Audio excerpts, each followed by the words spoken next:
трябва да са хубаво задушени, за да може да се маха люспата.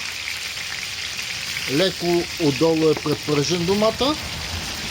Люспата се маха много лесно.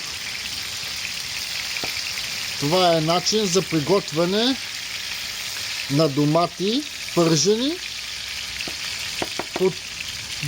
по турски метод. Браво на турците, как хубаво го правят.